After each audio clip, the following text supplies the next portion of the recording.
Communities who are connected by sidewalks, bike lanes, and active transportation infrastructure tend to be healthier, more vibrant, and happier. A simple act of walking or biking to your park, library, or grocery store brings significant personal and community benefits. When I took office 5 years ago, Howard County was not living up to its full potential to become a national model for active transportation. Far too many of our neighbors could not safely walk, bike, or roll around their communities. We took action to become the national model for multimodal transportation. In just 5 years, we've made incredible progress that few thought was possible. We created and implemented Howard County's first complete streets policy, which has been scored as the best in the nation.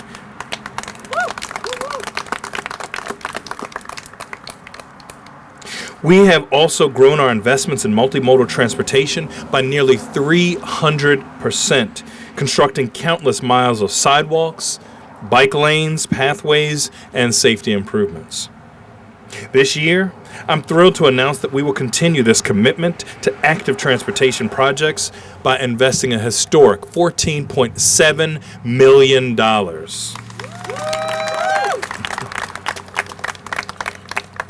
This is an increase of $1.2 million over last year's multimodal transportation, continuing our track record of historic funding for sidewalks, bike lanes, pathways, and safety improvements. Since taking office, this brings our total county investment in active transportation to more than $50 million.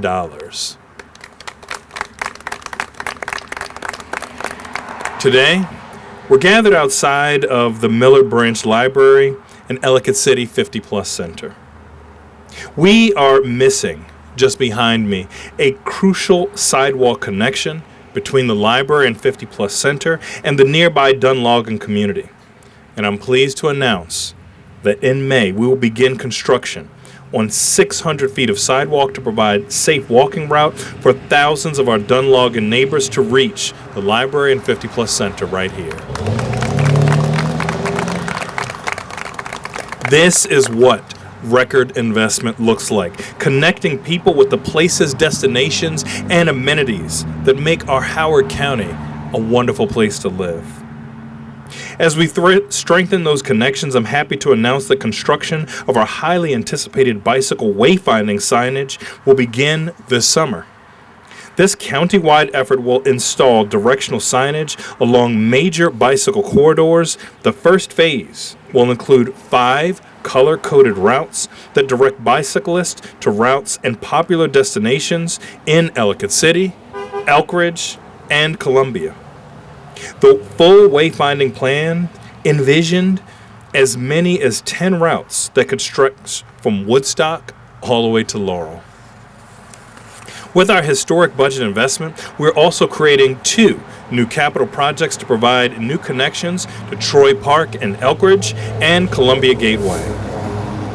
Over the next several years, we will develop and implement a comprehensive network of pedestrian and bicycle connections that link these important destinations with nearby neighbors.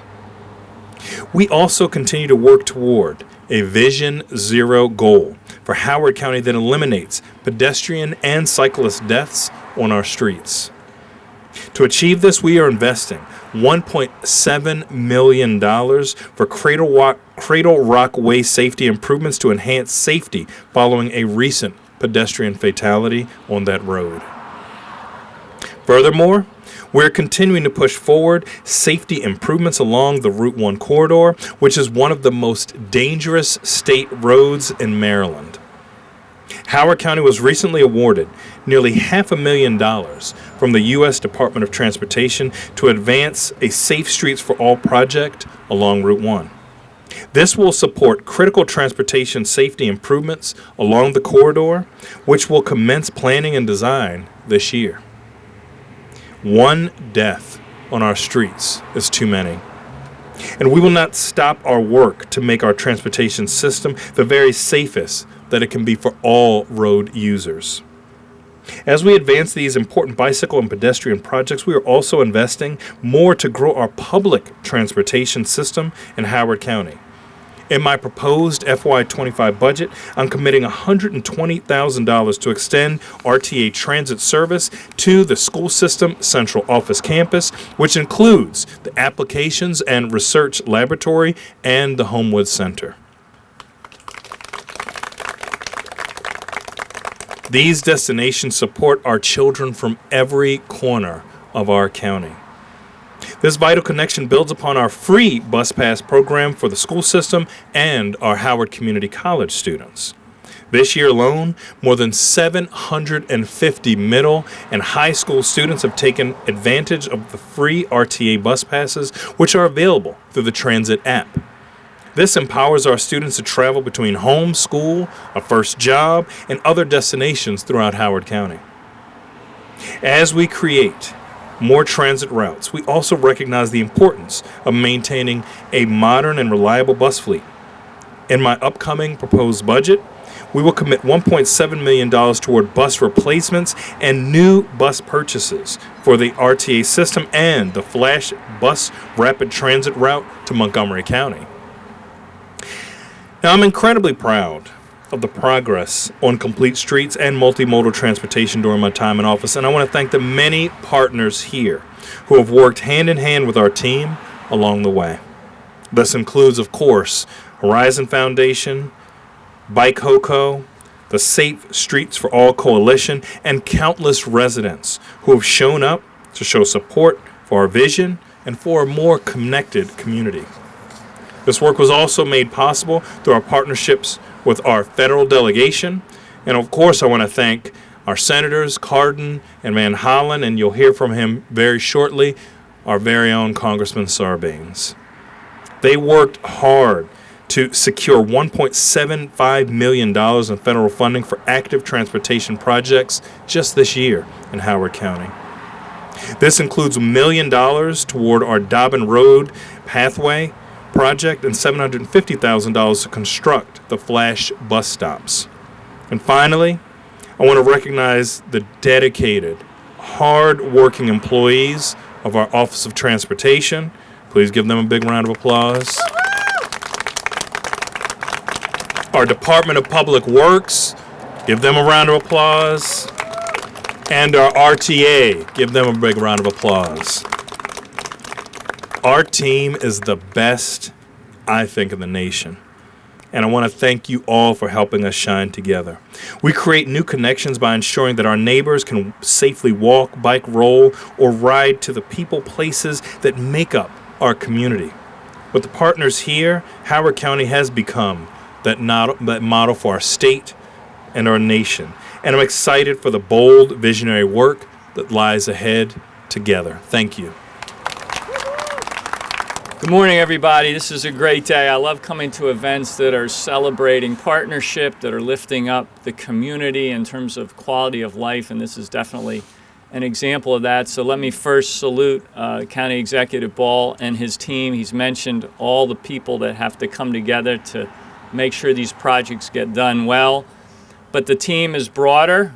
When you talk about Howard County, you're talking about the County Council, you're talking about members of the General Assembly, and you're talking about the federal delegation, always trying to step in when we can to support these kinds of projects. And I'm extremely pleased that Senator Van Hollen and Senator Cardin and myself were able to push for some community project funding to add to the resources that come behind this very, very bold initiative that the county executive just discussed.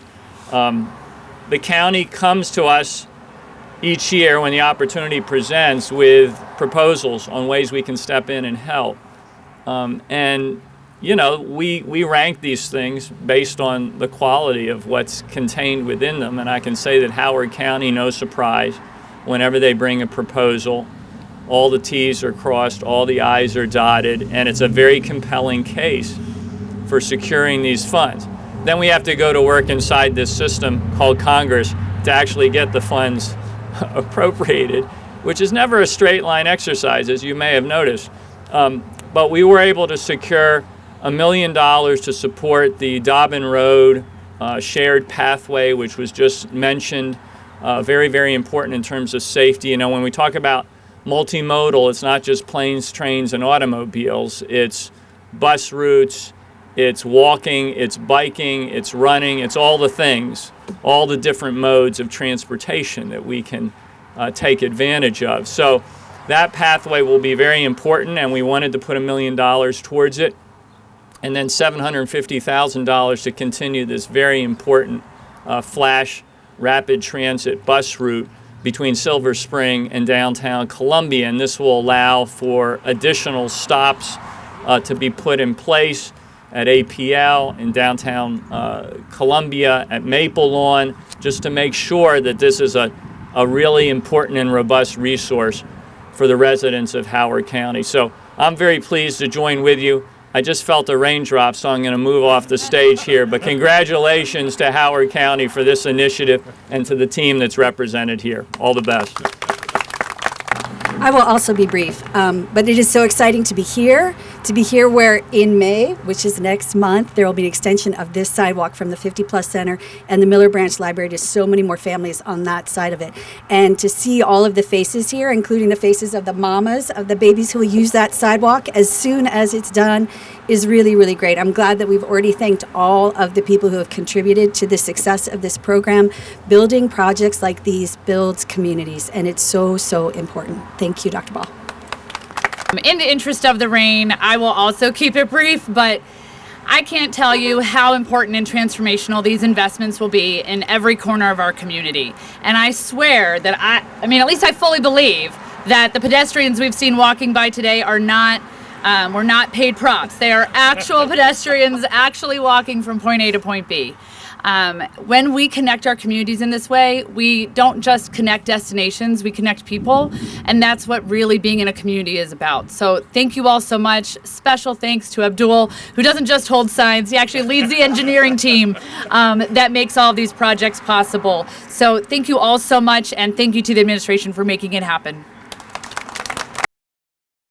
I just want to say it is great to be a partner in these projects. At the state level, we have focused so much on transportation funding, and I think it's really important to recognize when we talk about pedestrians, when we talk about cyclists, when we talk about folks riding scooters, not only are we finding healthy, environmentally healthy ways for folks to get from point A to point B, we are also taking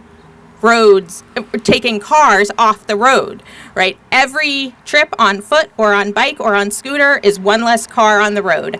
And this is a community effort to build a more human scale connected community.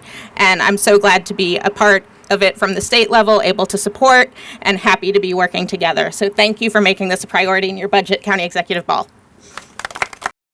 With our partners in the Streets for All Coalition, we want to thank our county executive for his continued vision, support, investments into safer streets, paths, and connections. So one more round of applause, please. Thank you.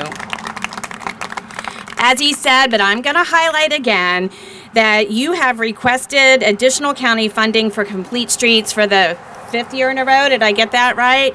And these are historic requests and investments that the county council and the county executive have made. We've made over $50 million of investments in Complete Streets over the last 5 years. This is an amazing accomplishment for Howard County, an amazing legacy that you all have left us. Thank you. As you know, at the Horizon Foundation, we've worked side by side with community and our elected officials for almost a decade. We've hosted open streets, we've held walk audits with community members and elected officials. We've advocated for our nationally recognized Complete Streets policy, and we've advocated for investments in biking and walking, particularly in communities that have historically been overlooked. And our county government, our state, our federal officials delivered. We are seeing the results. We've got shovels in the ground, shovels that are going to be here in a few weeks. And we, as part of the Streets for All Coalition, want to thank everybody that has contributed to this effort. And we urge our county council to continue this record funding in this year's budget. Thank you very much. It's wonderful to be here representing the Multimodal Transportation Board and to help announce these countywide transportation improvements that will help connect our communities. And we'd also like to thank Dr. Ball for these investments. With regard to pedestrian improvements, the following capital budget products come directly from Walk Howard.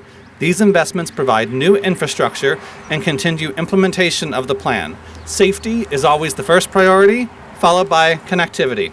It's raining. The obvious. Sidewalks on Montgomery Road in Elkridge, sidewalks on Old Waterloo Road near 108, and sidewalks on Old Montgomery and 108 in Columbia. The county is also committing $1.5 million to enhance and improve connections along school walking routes. And on a more personal note, the Downtown Columbia Partnership recently produced our pedestrian improvement action plan to make for better walking in downtown Columbia. Switching to transit, the Flash service has already been talked about, and this over $2 million investment to construct bus stations to connect Flash from Montgomery County into Johns Hopkins Applied Physics Lab, Maple Lawn, and downtown Columbia will be vital. Benefits include a regional connection to the south, peak hour service to mitigate commute times, and making Howard County a more desirable place to live and or work for those who want a car-free or a car-light lifestyle, and just better transportation options. Also in the budget are access improvements and other passenger amenities at 20 RTA bus stops. These investments improve rider experience as well as allow the expansion of service, including, as mentioned, to the Homewood campus and the Applied Research Laboratory. And on that note, I will step aside and let someone else get rained on. One of the phrases that bike advocates often use when we testify for budget hearings is you can't build your way out of traffic congestion. Well, what do we mean by that? You can't turn 2 lanes into 4 or 4 into 6 and suddenly get rid of traffic congestion. So what we've done for the last 16 years, along with our partners in Streets for All, Horizon Foundation, have tried to transform the way people think about transportation, is to make for better transit, sidewalks, and much more safe bike lanes in Howard County. So for all the other advocates here, you have to be persistent, you have to be consistent, and you have to find government officials and workers that will listen to your message. This is the 5th year, as other speakers have said, that we've made progress in achieving our goals, taking a complete streets policy and actually building complete streets. So I'd like to thank County Executive Ball and his staff for all the support they've given us. Our goal has always been to make a more efficient and equitable transportation system for Howard County, and we're finally making progress in achieving that goal. So thank you very much. The Wild Lake Village Board of Directors and the residents and members of the Wild Lake Community Association want to thank County Executive Calvin Ball for funding the multimodal and active transportation budgets in his fiscal year 25 capital budget. This includes crucial wayfinding signage enabling pedestrians, runners, and cyclists to locate schools, personal and business services, entertainment, restaurants, community centers, classes, and sports in the area using new multi-use pathways like the Wild Lake Middle School Trail that connects to the Blandair Park Trail. Bike Hoco and many others have helped prove the need for signage between all of these amenities, and the new Meriwether District, downtown Columbia, and the Wild Lake Village Center, where the students will attend school and where trails offer connectivity throughout the entire county. We would also like to thank collaborators in the Office of Transportation, county council members, state members, and also Clarence Lamb, Terry Hill, Jessica Feldmark, the numerous HOAs, running groups like personal trainer Daryl Goff's basic training class, cycling organizations like Howard County's Cycle to Health and Bike Hoco, Columbia Community Care at the end of the pathway, Wild Lake Middle School, Wild Lake High School, Columbia Association, Kimco, and the tenants of the newly renovated Wild Lake Village Center, Horizon Foundation, and Streets for All, the Complete Streets Advocates, Howard County Police, and Howard Community College staff and students. Thank you. On behalf of the St. John's Community Association, we are thrilled to see this long-requested vital connection to the resources here at the 50 Plus Center and Miller Library. The St. John's Community Association has been advocating for the residents of this community here in Dunlogan for over 60 years. Our neighbors range from young families to retirees, and this connection from Under Oak to Plumtree will allow safe pedestrian access to resources like the library classes, the farmers market, and the 50+ fitness center. This connection will also safely connect our incredibly active community to points west, allowing runners and walkers to reach more pedestrian areas in our neighboring communities and greatly increasing our walkability. We look forward to continued investment along Frederick Road to connect thousands of residents to commercial and community spaces and increase walking and biking safety for our community. Thank you. To thank our county executive. Thank you. I'd like to talk to you later too. I'd like to thank our county executive and congressional representation here today, along with council members who spoke about the release of the fiscal year 25 capital budget for Howard County and their dedication to our community. As you've heard, it includes more than $14.5 million in funding for multimodal and active transportation projects. As you may well know, the walkability of communities in this area is important, not just from a community health standpoint, but from a policy standpoint and a safety standpoint. I know firsthand what it's like to walk on a street without sidewalks. Every morning trying to get my 6-year-old to school safely at Northfield Elementary. I am that pedestrian that you heard about, the cyclist, the mother who pushes her daughter in a stroller on the sidewalks, most recently during our pandemic, and the marathon runner, hopeful, that we're talking about today. So crowded, narrow streets flanked on either side by drainage ditches doesn't give a child a lot of places to go in an emergency. And telling my 6-year-old day in and day out that it's okay to walk on the street if we have to is a horribly irresponsible thing to have to reinforce as a parent. The amount of parents and drivers that aren't paying attention during busy hours or school drop-offs or going to the library and for pickup is astounding. My husband rides his bike along this road. He's an Iron Man, very proud of that man. For the past almost on a daily basis training for this. And the amount of close encounters that he's had with cars that has scared him to the point where he no longer feels safe traveling on this route. And he was actually forcibly run off the road in a couple of instances. Some of them right down the street on Northfield Road, where another sidewalk project, capital project K5035, is slated to happen and has been slated to happen for years.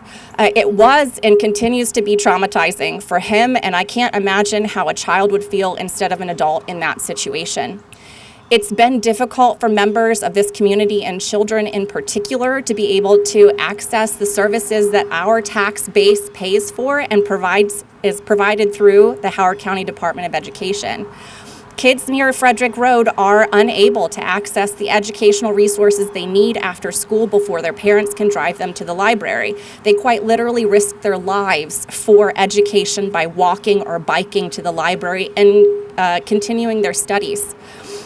So I ask everyone, and I think that we'll see the answer in the allocation of these funds, why should a child have to risk their lives and their personal safety just to be able to learn and to access community resources? This is just one of the best library systems in the county, to your credit. And the lack of sidewalk for people to be able to get to it is almost shameful and it's oversight, but we're happy that it's being corrected today. So let's encourage continued learning. Let's encourage healthy habits like walking or bike riding. Let's teach our children and the rest of the community how government should work by focusing on creating robust communities of citizens that are active participants in their government and the services it can provide, and show them that their voices are capable of making huge differences in their community. I've been working for over 2 years to get a sidewalk installed that connects our homes to Northfield Elementary, which is minimal compared to the 30 years of advocacy by St. John's Community Association, and I can't tell you how many people I've talked to that are disillusioned about the possibility of change in our local government. But with today public trust steps like this, I'm hopeful that we'll continue to change that narrative. This is an emergency, truly, and I thank you for treating it as such. for investing our taxpayer dollars to protect my child's life and the life of other children, as their lives quite literally depend on this. So thank you, Congressman Sarbanes, Maryland Delegation, Department of Public Works, RTA, Multimodal Transportation Board, and countless others. And to the community activists who amplify our community's voice and the small, adorable voices that need our advocacy, our protection, and projects like this.